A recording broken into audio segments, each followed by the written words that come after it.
Hello, my name is Jack Heritage, karate instructor. And I am Pat Woodward, amateur enthusiast and practitioner of a variety of different martial arts styles. And welcome to the Armchair Combatives podcast.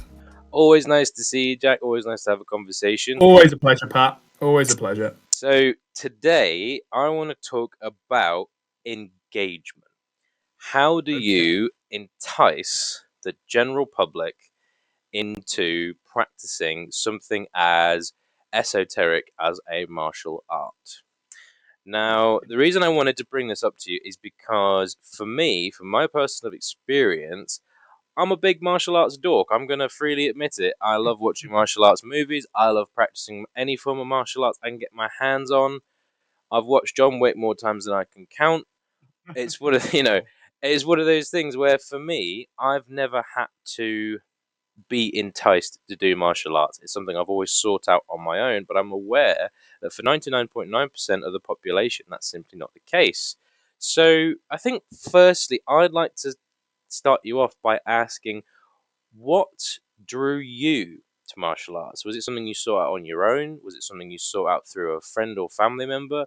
Was it something you were told, Jack, you've got way too much energy as an angsty little 7-year-old. You need to go and do some martial arts to get it out of your system. What was the catalyst? So I've always been relatively sporty, not in terms of team sports. Funnily enough, that kind of stopped when I got to the kind of teenage years. I was kind of I'm not really interested in football, not interested in rugby and all that kind of stuff. But I think that was because I found martial arts. I just didn't have the interest in anything else.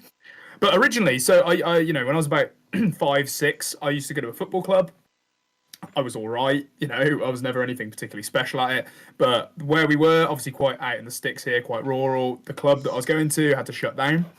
And the only reason I got into karate was because my dad was like, well, listen, he stopped doing football. He might as well do something else that's relatively sporty. And my dad, when he was younger, used to do low guard kung fu. And he used to do sparring competitions, which I think from my memory was kickboxing based. And yeah, so he was doing all that kind of stuff when he was in his 20s, and then eventually when he got a little bit older, just kind of stopped. Work got in the way, family got in the way. But anyway, yeah, and he was like, well, I know this guy. Used to train with him. We used to do competitions with him back in the day, and he runs a club. So we'll take him along, see if he enjoys it, and go from there. Now, to be quite honest, my experience in martial arts up to that point, I never really showed any interest. It was more so, I like the cool things that the cartoons are doing on the TV. They look really cool. Like the Teenage Mutant Ninja Turtles were doing some stuff. Power Rangers were doing some stuff. And, that was about the extent of it. I never really thought about martial arts up to that point. But then, anyway, I went along. I'm pretty sure I went to the first session. I was a bit like, I don't know about this. And then I kind of went back a few more times, and I was like, you know what? It's actually really fun. I get to hit some stuff. I get to learn all these really cool forms. And then over time, I just kind of really began to love it. And then I kind of got to a stage where I realized that, you know what, I'm actually quite good at this. I'm not too bad. I'm quite good at the coordination side of it. And I seem to be a little bit ahead of a lot of the people that were in my kind of category. So it made me feel good about myself. It was like, hey, look, I'm actually something I'm good at, because I wasn't particularly good at football, wasn't particularly good at all these other team sports. And I think from there on, it was kind of like, well, I seem to be all right at this, so I might as well just keep going with it. But it was more so, I wouldn't say I was pushed into it, but I was certainly encouraged into it. And I know that's the case for a lot of kids, but based on my experience as an instructor, it doesn't always work that way. I've usually found that the kids that are encouraged into it or pushed into it at the extreme often are the ones that quit earlier, because they're like, well, I'm not doing this for me. So I think I'm actually an exception to the rule in that place. So Pat, I want you to tell me your experience then. So obviously you said you've always had this kind of interest in martial arts. When was the first time that you actually took the plunge and first joined a club? So, well, I think it's kind of weirdly similar story but different fork in the road, because I wasn't really good at team sports. Didn't like football, didn't like rugby. I went to a school that made you play cricket in the summer, and if you've ever played cricket in the summer, it's an absolute shit show, at least in my experience. However, it was one of those things where randomly the school was just like, we are offering an extracurricular for judo. I was like, oh, cool. No, barely anyone's doing judo. So I'm not going to be, rather than coming last out of 500 kids. I'd rather be last out of six. It's one of those things where like, that was where I was at when I was, because I think it was probably I was maybe 11 or 12 when I did judo, and the judo teacher I had was a great guy, but the problem I had was that the other five kids in the class were just the meanest, angriest kids who were like whose parents had all said, "You're going to go and do judo because you're going to get this aggression out of your system." 9/10 of the time, it was me getting thrown around by them, and the other 10th of the time, I was having to rise to their level. And it was one of those where the two experiences I really have from judo, I remember basically no technique, unfortunately, because I was just like it was just I was getting beaten up so much that in my head I'm like, oh, judo sucks. I have a real appreciation for judo these days because Oh, I actually see, actually working with some nice judo players and meeting some really cool judo guys. It's like, wow, these guys have a real pinpoint mastery of what they're doing. But when 10-year-old kid, I'm like, I'm just annoyed because like I just keep getting thrown around and it hurts and I don't know how to fall yet and all of that. And it was one of those where that was a kind of that was almost kind of a setback because the first time I think I ever really got shouted at by my mum was because she saw that I had like skipped class because my gi was still like folded up in my bag, and that was the first time she ever like properly had to go at me because obviously my parents were like paying for this class. They were yeah, mad. sure. Like I said, that kind of really knocked my confidence, which is kind of weird because I had done it for myself. I'd really pushed to go and do it, and I was like, I actually really don't like this, and it did really knock my confidence. And then, when I was kind of 16, 17, I kind of started thinking like, maybe I should go and do something because I don't like any of the sports I'm playing. Like I'm coming out of school now, um, and we're not gonna do the thing. So it's kind of like so that period between the end of school and sort of halfway through college, I was kind of going, I've always been a fat little kid, but now I'm a fat little adult. Like it's one of those where I'm not. I need to do something to get my thing up. It was this whole experience of like I started going to the gym, and it's like okay, I don't like going to the gym either. And this is kind of where like I spoke to my parents about it, and my dad was like, you need something that gives you discipline, whether that's going to PT or doing something else. And then remember going like, well, discipline like you say, all of these like, Teenage Mutant Ninja Turtles, Power Rangers, Kid Shaolin or whatever that kid show was called. All of these guys were like, "Oh, it's about discipline." So I'm like, "Well, tell you what, let me have a Google." And I looked around and I saw that there was a Wing Chun club uh, in sort of the nearest big city to me, Yeah. and I went, "Do you know what? Screw it. I'm gonna go and try it out." And I think the guys at the Wing Chun Club did something that I think is very clever because it wasn't the first lesson is free; it's the first three lessons are free. And I think that circles back to what you said of like you went the first time and you kind of went, I'm on the fence. Should I keep going? Should I keep doing this? And that's the point where whether you're a kid and it's your parents talking to you or you're an adult and you're kind of convincing yourself, that's the point where a lot of people go, it didn't grab me. It didn't blow me away. So I'm just kind of not gonna I don't think I'm gonna go back. Yeah, I got a free lesson out of it, but okay. But the thing with the three lessons was like, I'll just go again. And the second lesson, I absolutely loved it. Something just fell into place and I'm like, this was awesome. And I went away from that lesson absolutely buzzing. And I did Wing Chun 3 times a week for 8 months. My brain took over and I'm like, this is something I've really fallen in love with. And then I kind of started hitting this taper point of going, well, I am still loving this. I still love coming to the dojo. I still love seeing people. I still love the sparring. I still love hitting the bag. I still love doing techniques. But what's something starting to fade up, and I realized that it was the style wasn't grabbing me anymore, which is a personal failing. I don't think that's any, as we discussed in a previous episode, that's no fault of Wing Chun in itself as a system No. or as an art. And that was kind of the thing where I'm like, well, I got on my trusty laptop. I had another look around. I was like, what's going on? And that was very much the start of I'm going to do as many martial arts as I can because it's something that I clearly love. It's something that keeps me fit. It's something that makes me feel good. It's something that makes me feel disciplined and in control, and that that was nearly 12 years ago now. Hmm. And I think that's kind of what really springboarded me. Something that I do want to kind of circle back to from what you were saying, because Yeah. I feel like this is going to be something that's really at the crux of the engagement conversation. You were saying obviously about your dad. He was doing these competitions, he was doing that, and then it's kind of like he gets a bit older, and you say family starts to get in the way, work starts to get in the way.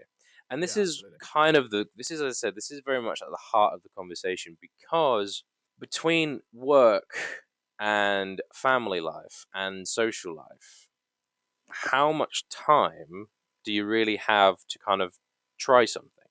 Now, I know there's very much the argument, I know a lot of people, I feel those fingers tense to the keyboards of the comment section, but I feel a lot of people going like, you'll make time.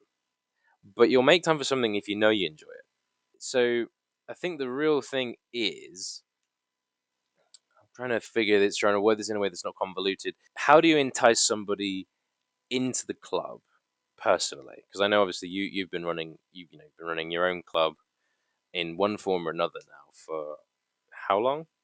It will be 5 years this December. 5 years in December. Yeah, so I'll get the card ready now. But yeah, 5 years in December, you've been running a club in one way or another. So it's kind of, how do Sure. you how do you get people to engage? Do you have like a first lessons free thing? Do you have how where do you advertise? How do you advertise? How do you justify sacrificing 3 hours of somebody's week to somebody that Yeah. needs to be convinced? Let's put it like that. Well, it's interesting you say that because my approach to marketing, and I know that there'd be plenty of business people that will hear this and be going like, well, that's just completely the wrong way of looking at it. But I always do very passive marketing. I never specifically target people, so I won't message people and be like, hey, you need to do this, or say, hey, like first lesson free, come along, da da da da.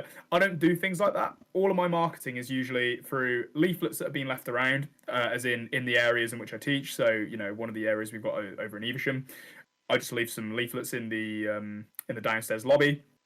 Parents pick them up, but what I usually find though is parents pick them up for kids that they know are going to want to be there, and that way, what I end up finding is that because people are more so coming to me opposed to me coming to them, the students that you end up getting are actually students that stay with you longer, just because they're not ones that have been pushed into this whole first free lessons free, come along now and learn how to punch things really hard or whatever it might be, all those kind of exciting adverts that really oversell what you do and make it out to be the most exciting thing in the world. In my opinion, those kind of adverts, they don't always get the engagement from the people that you actually want as students. And honestly, our retention since we've been doing more passive advertising is just so much better. Like the students that we get generally, touch wood, stay with us for a longer period of time. Um, but it's one of those things as well. Like I usually build a lot of my student base in terms of the adults, at least, from people that I've already built a rapport with. And it's usually like passing comments. But I always talk about my martial arts. So I'm a personal trainer outside of this too. So when I'm in the gym, when I'm talking to clients, when I'm talking to people that I know that train there, I will in passing mention what I do and where I train and stuff like that. And then what I usually find is just over time when I talk about those kind of things, I'll listen to what people say and what they're actually looking for out of fitness. And sometimes you hear things like this, like you'd be like, "Oh God, I really want to lose more weight, but I just find running boring." Or I can't stand the rowing machine; it sucks. I hate that. And to me, that's my alarm bell start ringing. I'm like, potential client, potential student, and I'll be like, "Okay, why don't you come and try and do some pad work?" And they're like, "Oh, pad work, what's that?" First thing is like, "Okay, well, pad work is like a way of like hitting some pads. It's martial art movements. You're not sparring. You're not having to worry about anybody trying to hurt you or anything like that. But you let out a bit of aggression, but also you burn a lot of calories if you do it for a longer period of time." And then a lot of people are like, "Oh yeah, that sounds fun. I'll try that." And then they really enjoy it. And then a lot of the people that come to my pad work get to a stage where they're like, "Oh, I really like this." Because I teach pad work in a way which isn't it's not just boxer size. It's, you learn a little bit more about the movement. You learn about, guard positions and stuff like that. There's more to it than just hit pads, have fun, right? And then people that come to that, if they start enjoying those other elements, they'll be like, hey, why don't you come along to the karate? You never know. You might enjoy it. There's some, there's a bit more to it. You do a little bit of grappling, you do a little bit of groundwork, you do some other bits and bobs. And they're kind of like, oh, okay, why don't I give that a go? And generally, that's how I've built a lot of my adult base. It's like people that I've already known, and I've kind of like slowly built the rapport with them in a way where they hopefully trust my judgment with exercise. And then from there, they kind of understand that, oh, this is other things that you do. Oh, cool. Yeah, I'll come and give that a go. Now, don't get me wrong. Not everybody signs up as soon as they try it. It's not for everybody. But because I'm doing it in a more passive way, and I'm not, as soon as I'm meeting them, shoving it down their throats, going, hey, you need to do this, you need to do that, then if anything, they actually respect that a little bit more, and they realize that you're trying to get people that genuinely want to be there. But in terms of advertising in general, like, I think a really important thing to remember is that, especially with the majority of the people that we teach are kids, you need to be advertising towards the parents. At the end of the day, a kid's not going to be sat on Facebook at the age of 6 going, oh, mother, this looks like a fantastic club. We should train here. Right? It doesn't work like that. You need to advertise to the adults. And one of the big things that I found seems to be appealing to adults is two key things. One being building of confidence in their kids. And number two, basic self-defense skills. They seem to be like the really big ones that sell, especially in our advertising. Like whenever we put like a post up saying, hey, we're taking new students, whatever it might be, I always try and mention those points that, it's practical karate. We train for self-protection, self-defense, and confidence building comes along with that. And I find that though they are the kind of two main things that kind of jump people in and get the parents interested. But once again, like, it's all about the kids and it's all about what they want to do. And I think, like I said earlier, it's, when the parents push the kids into it, you often find that because it's not the kid's prerogative to be there in the first place, they're kind of like, well, I'm doing this for my mum, I'm not doing this for me. And that's when you end up with students that start misbehaving, they act up because they don't want to be there. And it kind of like, I'm going to say, I'm trying to think of the best way. I'm not going to say poison, because that sounds like a bit of a strong word, but it can sometimes poison the environment of the club a little bit if you've got like 3 or 4 kids that have been pushed into it because the parents have had some over-the-top advertisements shoved down their throats. And then the kids are just acting up because they're like, well, mum, I don't want to be here. And the parents are like, no, you've got to keep going because of confidence and because of self-defense and because of discipline. And then the kids just end up ruining it for everybody else because, they just had enough and they just don't really want to do it. It's not for them. But like kind of going on from that then, Pat. So you said that you originally jumped in because like discipline was one of the things that you talked about. Did you find that the club that you were going to, so this Wing Chun club, did they advertise their club as discipline based, or what sort of words and what sort of things interested you in Wing Chun specifically and the way that the club advertised it? I will be completely honest with you. Okay. I did not look at the website before I went.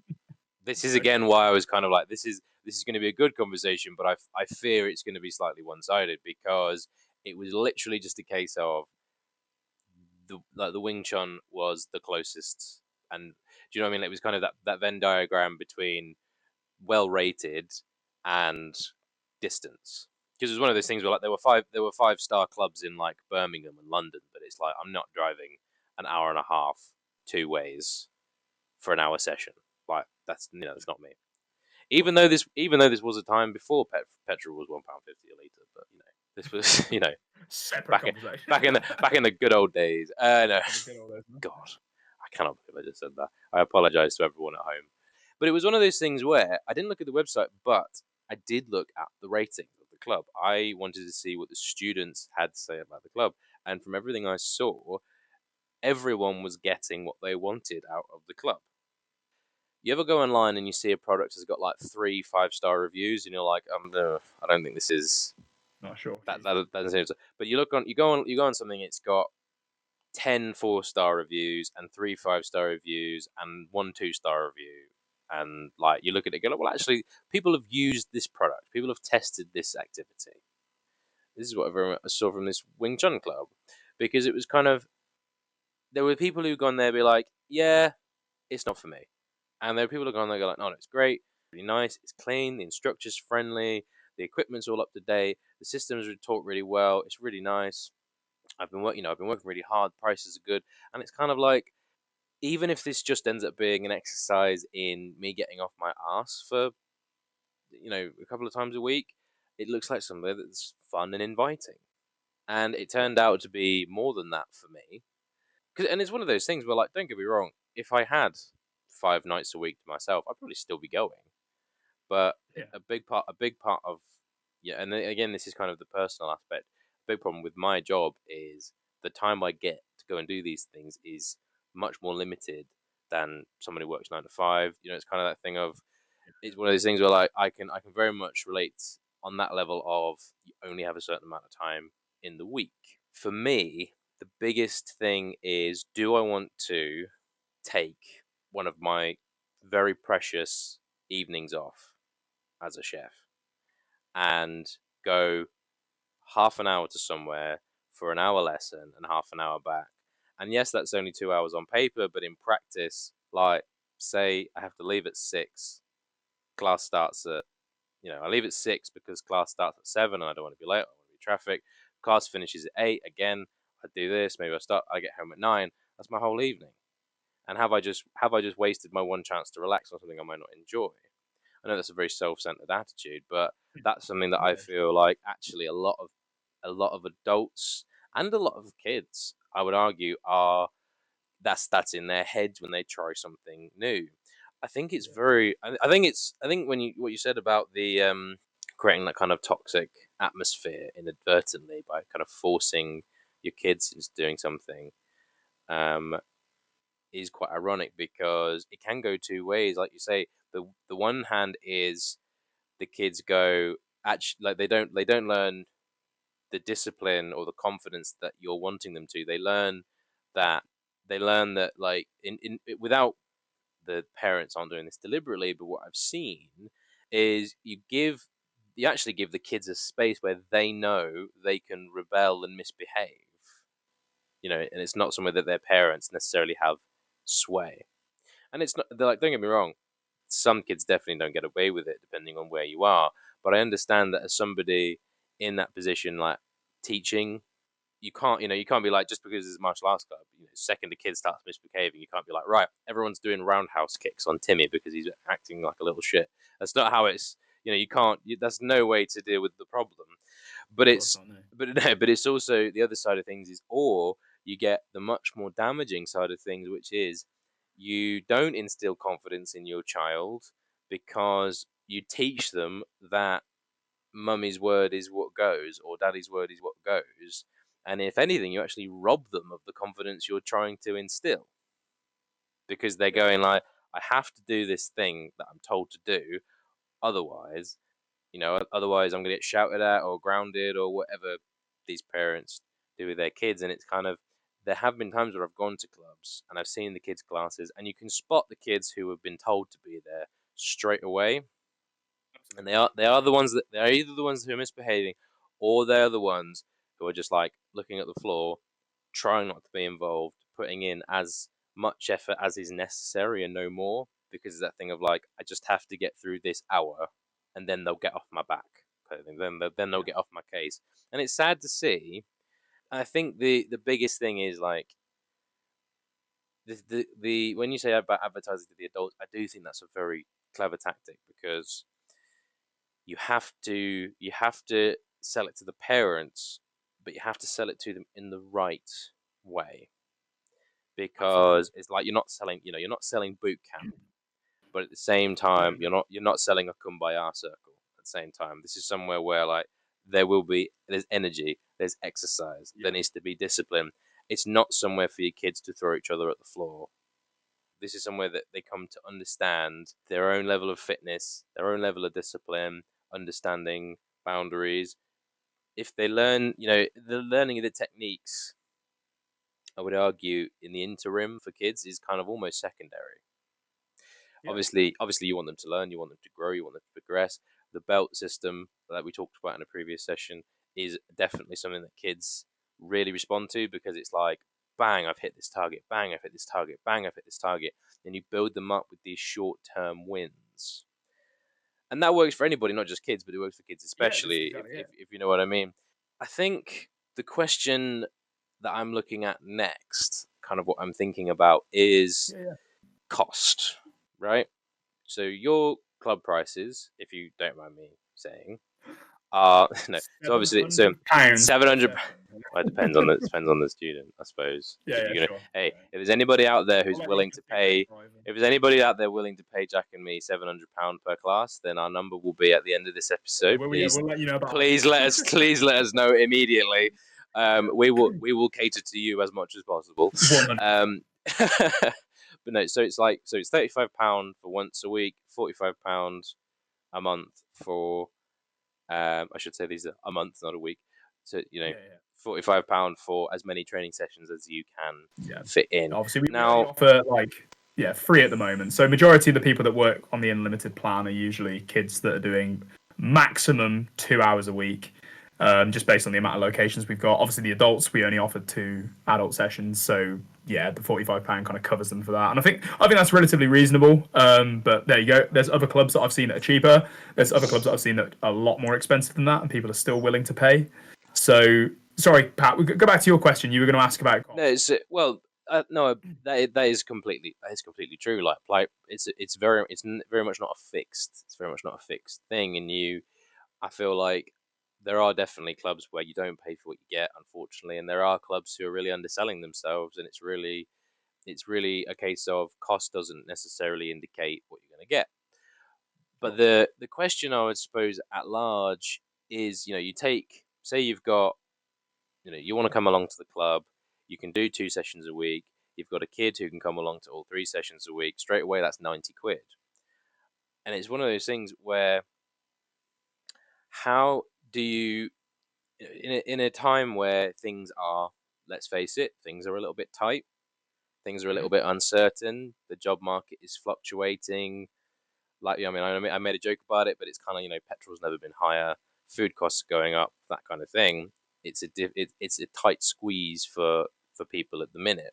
How do you justify that kind of money again for something that, like, you might not necessarily, for what is a hobby to most people? So, I'm being quite cut to the bone here, but it's kind of, yeah. it's one of those where, like, That's exactly what it is, right? It's a hobby, right? yeah, It I only becomes something that's a career if if you look at teaching, but that takes years and years of commitment, which obviously the commitment side of it, then it kind of like once you've committed to over 10 years, in my opinion, it's more than just a hobby. completely. And I think you said yourself, obviously, you've been training now 17 years. 17 years, yeah. You've been teaching for 5. So Well, that teaching in my own club for 5, teaching overall for probably about 10. okay. So, but this is the thing. Is again that whole thing of, as you say, if you're not looking to turn a career out of it, if you're going to get to the point where you're teaching, it took you 7 years before you were able to start teaching confidently. It took you another 5 years to have your own, to be in a position to have your own club and to be licensed in that way. Sure. And so it is very much, that kind of thing obviously immediately adds up. Now, obviously, not going into the argument of, oh well, this is my livelihood, this is kind of how I make money. It's one of those where, is it something that necessarily can be justifiable if you're just looking to get fit? Let's put it in those terms. If you're just looking to get fit, is necessarily martial arts the thing for you, or is it a case of you have to understand that there's something more that you're getting out of it than just fitness? Okay, so right, I've probably got more controversial views on this. If you're looking to get fit, martial arts, or depending on what kind of club you're going to.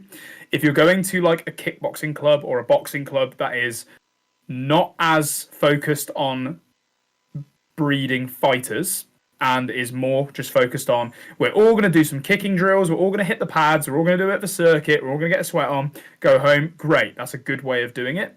In my opinion, I wouldn't call any club that doesn't have some form of sparring, I wouldn't really call it a martial art club anymore.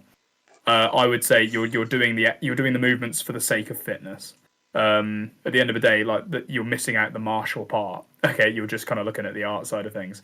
Like, yes, you might be able to throw a really hard kick, but can you land it on somebody? If the answer's no, because you've never kicked another person, then you are pretty much just doing it for the fitness and the art side of things. So in that respect, yes, I can justify it because you're going along, getting a sweat on, you're getting out of it what you need, and you need to go home. You don't need to go home. You know what I'm trying to say, right? I think there's a lot better ways to get fit than specifically go, I'm going to do a martial art to do it. I think the only other kind of justifiable way of putting it would be like, if you hate all other types of fitness, like, you just don't like HIIT classes, you're not a fan of circuits, you're not a fan of running on a treadmill, then martial arts might be like your kind of like option to just burn a few extra calories throughout the day. I'm going to put my hand up and say I'm definitely in that category. Yep. That's for me. And, very much, similar with me. Like, don't get me wrong, I enjoy fitness. Christ, I do it for a living, right? But it's one of those things where I wouldn't go, you know what I really want to do today? I really want to do a really high intensity interval training session. Like, I don't wake up and do that. Oh, I'm really looking forward to that. However, I look forward to sparring. I look forward to pad work. I look forward to, doing some drills with people, moving around, having a bit of fun, right? And I think it's one of those things where, for me at least, obviously I've been in the instructor role for a while now, and I'm the kind of person that's instilling those kind of behaviors in other people, right? I'm the one telling them what we're going to do, what drills we're going to do, how long they're going to be doing it for. Yes, you're going to get a sweat on when we do this 2-minute round of sparring, whatever it might be. And for me to do those things, I sometimes need an instructor to push me in that way. Now, does that instructor need to be a martial art instructor? No, of course it doesn't, right? If it were me and I want to get fit, I'm going to go to a PT, okay? 9 times out of 10, martial arts instructors are generally not qualified fitness professionals, okay? They're good at kicking things. They're whatever style they do, okay? They might be really good at tying people up on the floor. They might be really good at, with grapples. We want to specify that. Oh yeah. Like that's not very very clear. Let's not pay somebody to teach how to do that. Like, that's well. bit of a dip. That's a complete. What the occasion is. I was going to say that's our PM podcast. Like that's our after hours podcast. The watershed, yeah. Sorry, Jack. Carry on. It's all right.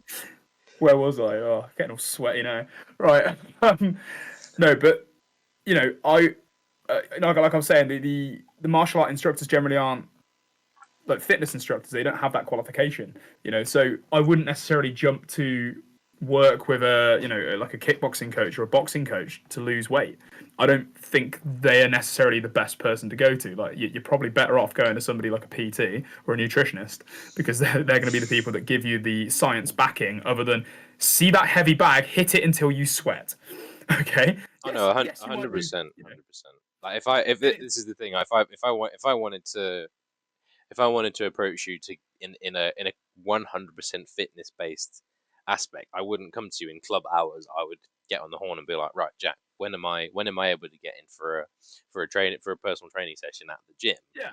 Because it's one of those where you completely hit the nail on the head, where, like, yes, the martial arts does keep you fit. It does get a sweat on. It does help you be more energized, but it's also a lot of fun. Absolutely. And I have never had less fun than I've been running on a treadmill. I'm not gonna lie to you. Yeah, exactly. You're staring at a wall. It's just like, it's a bit of brain dead, and it's just boring, right? But that's not everybody. There's plenty of people out there that love running, and they get their Stravas on, and they absolutely smash it every single day of the week. But if we take that back to the justifying of price, then I think one of the attractive things for students is that, funnily enough, martial arts are actually a lot cheaper overall to do as a weekly group session than hiring somebody like a personal trainer. Okay, like, let's just say you get a membership at a gym. Yeah, let's just say what's a standard price? Maybe like £40 a month, something along those lines. I was gonna say, yeah, £30-40 a month. £30-40 a month, which is, it's affordable in my opinion. I'd say like a lot of people have enough expendable income to make that work. It's no more than if you were to go out and have like a family Chinese once, like for like one Saturday in the month. It's not unreasonable amount of money. However, you go to a gym, 9 times out of 10, if people are looking for fitness and they have no experience, they come in, they look around, they go, right, I have no idea what that thing is over there. I don't know how to use that. I don't know how to use that. I'm not really that confident, so I'm not going to talk to anybody. So what I'm going to do, I'm just going to jump on the treadmill because I understand that and I know what that is. And then, funnily enough, they get about 2 weeks down the line and they usually drop off because they're like, oh god, this isn't work for me. Something's gone wrong. Oh dear, like I just can't keep up the motivation with it. If you're going to take that to like a weekly martial arts session, you're paying a similar amount of money usually, and you've got somebody coaching you. You've got somebody telling you exactly what to do, exactly how to move. You've got progression in there too, like we talked about, like the belt system or like sheets or whatever it might be, whatever you're doing. And for a similar amount of money, you're probably getting a similar amount of calories burned. Now, like I said, not everybody is fitness professionals within the martial art world. However, it is a proven fact that if you move more, you burn more calories, right? It's just simple. So a lot of people that do it for that reason, it's just an affordable way of getting out of it what they want. And it's one of those things where it's they can justify it in that way because it's like it's a similar amount of money, it's cheaper than a personal trainer, and I'm getting out of it what I want. Only time that I would say this begins to change then is so we looked at it from the fitness perspective. Now, like we talked about, the other perspective of why people start martial arts, 9 times out of 10, like I said, confidence, self-defense. On occasion, it's discipline, but that's usually for parents that are bringing children that have personal issues at home or they're acting up in school and what have you. So for them, it's a cheaper way than having like a counselor for the kid or having let's just say we're talking about like confidence. It's a worthwhile thing to do if it's going to improve the quality of their child's life, right? That money should be justifiable. Like I'm sure a parent would rather not go out on a weekend and have a few pints than go, okay, well, little Timmy, no, you never mind. What, little Timmy's got really bad confidence problems, but no, daddy wants a few pints on a Saturday night. I'm sure plenty of parents would go, you know what, no, let's invest in seeing if this makes a difference for my kid. And we talk about like all the problems going on in the world at the moment with like prices consistently going up, like especially the affordability of living is crazy at the moment, right?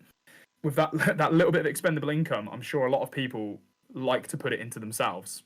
Some people might go, well, I like vaping. That makes me happy. I'm gonna buy a vape. That makes me happy. It's something that I enjoy. But there is a hell of a lot of people that like to put it into like more positive skills, like like self protection, like your confidence building, your discipline, stuff like that. So I think there's like a bit of a shift. I think it all depends on the type of person. I think that is the most important thing. It's like the type of person that martial arts attracts is not necessarily the same type of person that other like expendable income habits attract, if you see what I mean. No, I get you, and I think it is just there's such an element of as crass as it is to think about. There is such an element of consumerism in a lot of these things. You know, restaurants want to get people in seats. Martial arts clubs want to get people in the dojo, and it's very much how do you go about doing this? I think that is a very well reasoned argument for how justifiable it actually is to the average person. Yeah. I mean, I don't like using phrases like the average person, but I think you know what I mean. Yeah, yeah, of course. I think it is. You're completely right. It is a case of people do come to something like martial arts to seek discipline, and a big part of that is, like you say, well, instead of getting a pizza every week, which I don't know, but like if me and my fiance are going to sit down and we're going to have a pizza every Saturday night, that's 30 quid from our local pizza shop. That 30 quid, my month's martial arts training Yeah, on paper. exactly. And it's one of those things where so much of it isn't so much of discipline, which I think people don't understand, is like discipline isn't the same as sacrifice. You don't have to never eat Chinese food again. You don't have to No. never eat pizza again. But it's one of those things where it's like, well, if maybe you don't think you have enough money for a pizza every week and and paying for your martial arts membership, then do what we've started doing rather than getting 2 pizzas each. Start splitting one. Yeah, we're still eating pizza once every week, every 2 weeks. It's probably not the best thing in the world health wise, but at the same time, it's these small steps that really do help you feel better and get fitter. As I've said, if it was a case of I just wanted to get fit, I would definitely not be coming to you in club hours. I would be in the gym with you, and I would be working on nutrition plans and exercise plans and hit training and things like that, and Yeah, sure. maximizing that kind of thing. I like everything around martial arts. It's one of those things where, for me, even if it doesn't necessarily get you sweating, even if it doesn't make you feel like fit as a fiddle, I'd still love to come to a martial arts class. I suppose the big Yeah. argument here would be something like Tai Chi. Now, as I've said, Tai Chi is a martial art. It's just one of those things where, because of the things that has happened to the art in recent history, it's taught in a very different way than it was 100 years ago. It's a very valid martial art in its own right. It's just had to undergo changes. It doesn't also mean that it's not valid for flexibility and joint pain and overall passive fitness in the form that it exists today, in the kind of slow, aunties in the park Yeah. kind of scenario. If you know who to ask, you can see that it is a martial art in its own right. It's just been slowed down, and they've given things interesting names, but that all kind of goes into the history of it, which is something that I probably won't waste on the engagement lesson, on the engagement conversation even. So we've spoken about cost.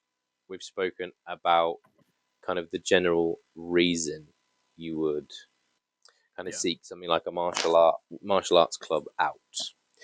Do you think there is a larger sense of community in a martial arts dojo than there is in a gym? Because you spoke on, obviously, when people first go to the gym, they usually go on their own, they usually go without necessarily a lot of understanding, and there's a big element of, at least for me, I'm gonna speak for me. I'm not gonna put this on anybody else, but whenever I've felt the urge to actually go to the gym, it's because I feel gross. I feel overweight and I feel unfit and I feel like I don't look good in anything in my wardrobe. And there's a part of me where I hit the wall of, this just needs to stop.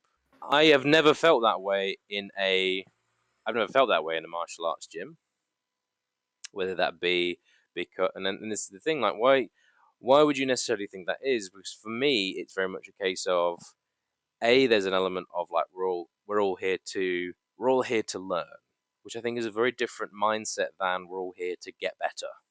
Yeah. By Yeah. learning, you will get better, but it's one of those things where, I know there's got to be 1,000 different TikTokers out there making jokes about it, probably as we speak. But there is very much an element of, like, you go to the gym and you see guys like lifting 50-kilo dumbbells, and you're like, yeah, I'm not doing anything near him because that guy looks like Adonis. I'm not going near him.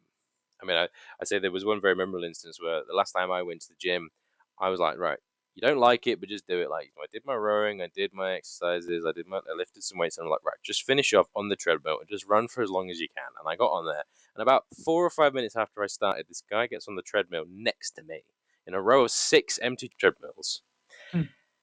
and do you know what I mean? Like, no warm up. He starts sprinting. He sets the treadmill as fast as it will go, and he starts sprinting next to me. And I pressed the red button. I got off, and I'm like, brother, you need to be doing this in the comfort of your own home, because this is absurd behavior. It was just literally like, it was literally a case of, like, the reason I knew he'd started going was because of just the fucking pop pop pop pop pop pop pop of his sneakers on the rubber metal. I'm looking over at this guy, and he's got the treadmill set to 10, no warm up. And I'm like, do you really need to prove that to me? Is that something you're doing for me? You could be doing this at the other end of a row of empty treadmills. That kind of brings on to the point that you brought up there. It's like, the difference between, like, walking into a gym and walking into a martial arts school. It's all about the forced social aspects, in my opinion. And when I say forced, I mean encouraged. However, they are kind of forced because it's out of your control. But, like, you walk into a gym, you don't have that social, right? There's the community only builds if you're a social person. Okay, so I've worked in a gym now for, oh god, nearly 3 years, right? And the people that are the most social are the people that are the most likely to keep coming back, because they're not only going there for the fitness reasons, they're going there for the social aspects, they're going for the community. They might be quite lonely people, and we find that there's people that come to the gym, they're just incredibly lonely. They don't have anybody of their own, they don't have a partner, they don't have that many friends, and they come to the gym and it's an opportunity to talk to people, socialize, have fun, and they're engaging with people that have a similar interest to them, right? which is great. But there's a hell of a lot of people that go to the gym that don't have that. You know, they come in, they put their headphones in, they don't even say hello to the PTs on the way in. They just keep their head down, go and train, and they go home. And for me, like you're creating another lonely space for you. You know, you're walking into a space and you're going, okay, I'm going to ignore all of these other human beings around me, and I'm only going to focus on myself, which is not, you know, it's not a bad thing. Like maybe you've got a really social job and that's what you want to do, and you just want to like zone out and do what you got to do. That's fine, but I usually find those kind of people don't stick to the gym as long term because they're the only reason they're going. They don't have that other driving factor of I'm going to see some friends. I want to go and speak to so and so. You know, they're going to check up on me. How are you getting on? How you doing? Whereas with martial art classes, from day dot, you automatically walk into the dojo. 9 times out of 10, you'll have people come over to you say, "Hey, nice to meet you. My name's da da da da da," whatever it might be. But also because you're forced into these like partner drills, partner exercises, you know, objective-based sparring games, you're socializing as you go along, and I feel like it builds a bit more of a community as it naturally kind of progresses. Like, you know, we find it all the time, right? At the end of the class, what happens? We end up standing around talking about God knows what because Oh we've man. got a common interest and we've all just experienced and worked together in this kind of like dojo space. And every single one of you at the club, all the students, no matter adults, kids, doesn't matter. All of you would have worked with one another at one time or another. You know, whether it was on a sparring game or on a drill, doesn't really matter. You've all socialized in that way. And because of that, you get into a stage where everybody comes in, the first thing they do, morning, mate, how you doing? Well, not morning, I do it in an evening, do you know what I mean? Yeah, yeah. Evening, mate, how we doing? How's it going? Oh, good, thanks. Yeah, how are you? And you've got that social aspect as soon as you start. And I think that's quite an appealing thing. Um, but you know, if we take it back to like the justifying of going to martial art classes is that you know, first of all, the first justification comes from the marketing, which we've already talked about, right? It comes from the, you know, okay, is this club selling what I want it to? And I think that's the first question you need to ask yourself to justify a club. It's like, are they offering the things that I'm looking to get out of it? You know, are they doing self-defense? If so, that's what I'm looking for. I want to be in that club. And then if you go to the session and they are not doing that, then you need to leave. Okay, simple as that. If they're not offering the thing that you've done, that you've you know walked through that door to do, then you need to go. Nope, this place isn't for me. Second kind of justification is once you're in that club as an instructor to get engagement and stuff, you need to make sure that the sessions that you're providing are of value to your students, and that your first of all your marketing is matching what you're actually doing. Big thing, and there's loads of martial art clubs that don't do that. But it's one of those things like you need to provide a service, like as simple as that. You are providing a service to the people that are coming through that door. They're paying to be there, so therefore your sessions need to be encouraging. They need to make sure that they're improving whatever skills they've gone there to improve. They need to be comfortable in that space. They shouldn't feel like they're being forced to do anything they don't want to do. They should also make sure they feel, you know, confident, or at least they're growing in confidence as they're going along. Now, it really just falls down to your instructor. It falls down to how they run the club, what kind of relationships they're building with their students. That goes for kids, it goes for adults. You know, you have to have a good relationship with the people that you're teaching. But you need to be somebody that they look at and they go, you know what? Like, I understand why I'm paying the price I am. I feel like it's fair for what I'm getting. I feel like they're actually contributing to the skills that I'm trying to get. And therefore, with all those kind of things in together, you can kind of go, well, yes, I don't mind having signed up, paying this money, and I'm going every week because I like being here and I'm learning and I'm doing all these things. And I think that's where like martial art clubs can sometimes stand out from gyms and stuff, is that we offer a lot more. You know, even if they don't realize you're offering more, you know, that community feel is sometimes something that isn't inherent in all gym spaces or any other like kind of fitness spaces. Whereas I think martial art communities, they seem a lot more tight knit. What do you think about that then, Pat? Like as a kind of like an overall like conclusion to that, how does that sound to you? Oh yeah, I'm definitely with that. I would quite honestly say that martial arts coming to the club is the same thing for me as going to the pub now. Like there was I haven't been drinking for maybe 4 years now, and it's very much there was definitely a point where like I do actually miss just knowing that like my friend group is going to be at this place during this time. But having that regularity of going to the club, seeing this person, seeing that person, and then Yeah. you kind of you naturally gravitate towards certain people. You naturally make friends, and I feel like there's no there's while there's kind of like you go to the pub, there's 30 people in the pub, you'll talk to five of them, maybe that kind of thing. Unless you're some kind of social butterfly, or you're well known in some regard or whatever. But I feel like at the club, there's nobody at the club that don't you just flatly won't get along with. Absolutely not. That's kind of that might be the very sort of rose tinted view I have of our club, but it's very much a thing of there's nobody who comes to the club that I'm going like, oh, there goes that person again. There's always like and like you say, there's always like you're right, mate, how's it going, nice week. It's a really fun feeling when you first when you're kind of first doing that initial warm up, and it's like, right, partner drills, switch around, go around this, go around that, and you kind of you start like, oh, who am I going to see? Let me talk to this person. Let me talk to this person. How's he been doing? How's she been doing?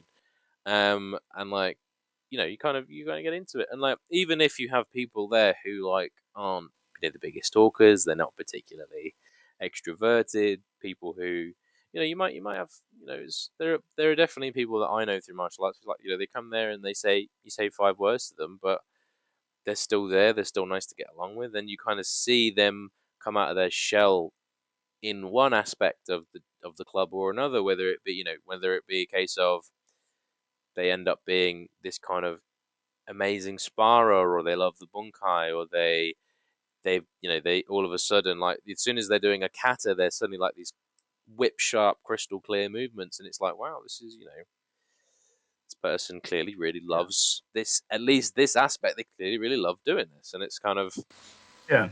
and there is an element of like, you go to the gym and everyone in the gym is there for the same reason as you, but it feels kind of like it feels different and uneven, and maybe almost a little bit hostile in some places, because it kind Can of be. Yeah. Can people be. people people don't want you don't want to talk to people. People don't want to talk to you. People are there to do their own routines, or they're here with their gym bros, or whatever it is, and it's kind of like, no, we're doing our workout and we're using these machines, and we need to do this routine in this time, and then we're going to go. Whereas when it comes to coming to the club, people are a lot understanding of like, yes, we might be different belts. Yes, we might be here to get different things, but we are all here and we are all trying, and that's what matters. And that's the Yeah. thing that kind of Absolutely. brings us all together. And yeah, I think as I said, I would completely agree. And I would think that there is a real community in every martial arts gym I've ever come across. There's a huge community.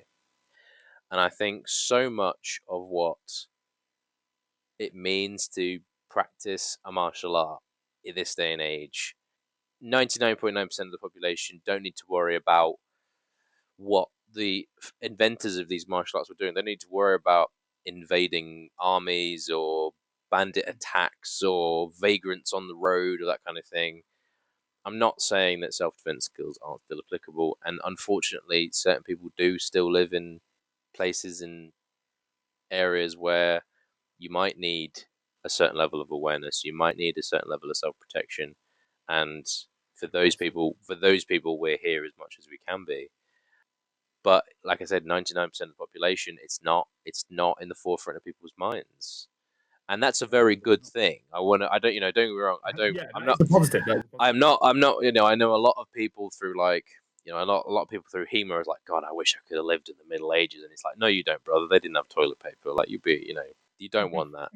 Um, but no, I think the biggest thing about engagement for me is you can't show people a flashy kata and they're like, oh, cool, I want to learn that.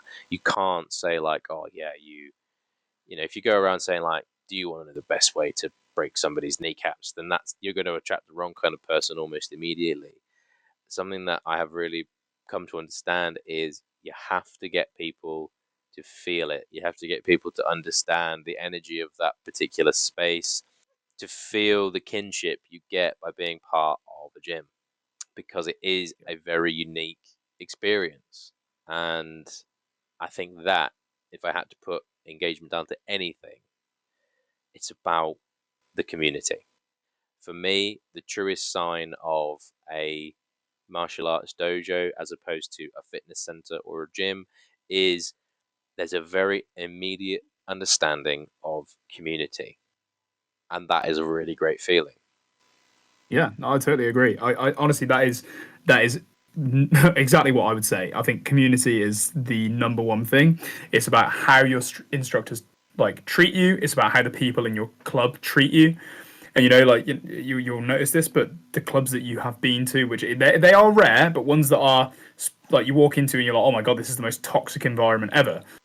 People don't stay there very long. And you'll notice that it's only like the high grades that have been doing it so long that they believe this is the only thing that's right for them. So, I call it more of a cult than a community. But Yeah, those kind of places, they generally they don't get the engagement they want because, funnily enough, as soon as people go into that environment, they're like, Jesus, this is horrible. Why would I want to spend time with these people? And that it all comes down to people. Do you like the people you're training with? Are they nice? Are they being, does the dojo or whatever you train in, do they have rules and etiquette that is something that appeals to you? Is it stuff that you would go, you know what, yeah, this is the kind of way I want to treat the other people I'm training with? And I think that's a really important part of it. But anyway, Pat, I think we're nearly up to like an hour, if not slightly over. Have you got any kind of like last minute thoughts about this? Like, the engagement, the marketing of things. Is there anything else that you'd like to add just to finish off? something that I've definitely come to realize after trying to promote my own teaching and trying to promote your club and clubs before it is, unfortunately, it's very much that old cliche from Field of Dreams. If you build it, they will come. Yeah. And I think this is the thing. If you build a martial arts club that is a good, clean, honest community with interesting, happy people in it, people that want to come to the club, people that want to train, people that are, just keen to do what they want to do. They don't feel like they're being told to do 50 laps every time they make a mistake. They don't feel like they're just going there as a chore. And it's so much easier than it sounds with something like a martial arts gym to blow a series of horns is very much like something like a martial arts gym.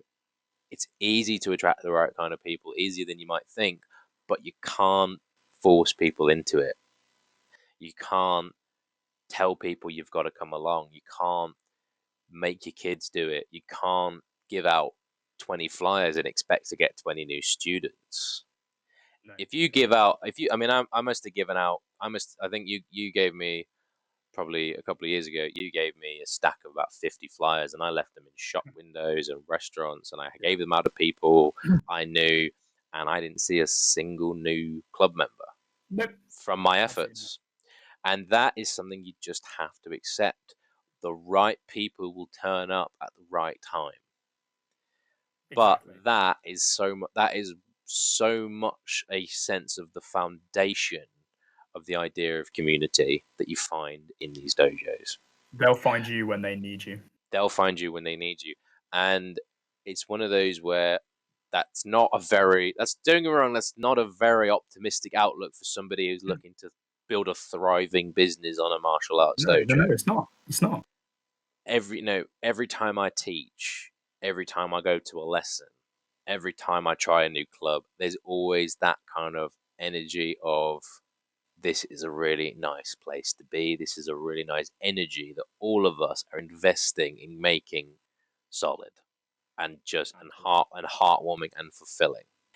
And don't get me wrong, we do all make cat noises at each other sometimes. And don't get me wrong, we do mess around. And like it's not Of perfect and course. it's not structured and regimented, but there is space for structure and regimen. There is space for if you're looking to be disciplined, this is somewhere you can come to help yourself understand a discipline. If you're looking to get fitter, this is somewhere you can come to help get fitter.